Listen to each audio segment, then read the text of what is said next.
Let's take a look at how you add resources to a calendar event. So we're going to come back into our group meeting, and you notice if I click on it, I can see some real simple basic information here about the meeting. If I come up to the little pencil right up here, the edit event icon, I can click on that, and that's going to take me into where I can do a little bit more with my group meet.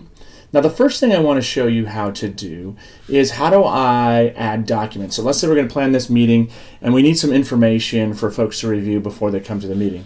So I come into my description area here. You notice our first little icon allows us to add an attachment. So I'm going to click on that, and the first thing it's going to do is going to take me to my Google Drive account. Now I can add all kinds of files to this event here. I'm going to start with a PDF that I have in my Google Drive. It's called 21st Century Change.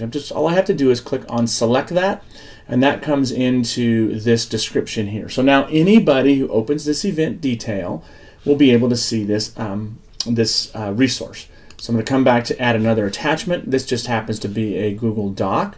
Click on that, and you notice I can just keep adding individual attachments here so that those resources are there, again, in one place. The beauty of using Calendar is I can bring all these things into one place. Click on the plus sign. Let's go back and let's just upload from my computer. So if I click on that, I'm going to find another individual here. So this is a infographic here. I'm going to click on open, and I'm going to go ahead and upload that, and that's going to upload that into my Google Calendar event here. So that's a fairly large file, 7.92 megs, and it's going to throw that into this event detail. So once that comes in, you're going to see that that shows up right there like so. Okay? So now everybody who opens up this calendar event detail is going to see or have access to these three different resources here. The other thing I want to make sure you see up here is the Hangout piece. Again, this is a great way to push a Hangout to lots of different people. Instead of giving them a link somewhere, we just bring it all into one place, into the calendar detail. We set up a Hangout, and now anybody who has access or is a guest here can access it via a Hangout. Very powerful way of doing things.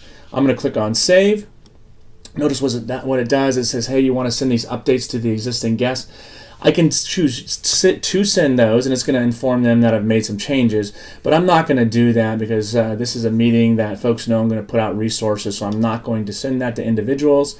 It's going to save. So the next thing they need to know is that these Drive files aren't shared with all guests. So it's saying that, hey, if you want them to be able to view these files, we have to make sure that they can see these. So what Google Calendar does is it says, hey, you don't have access, or everybody doesn't have access, so it's just going to go ahead and give them access, saying anybody with the link can view, and we'll talk more about that in Google Drive.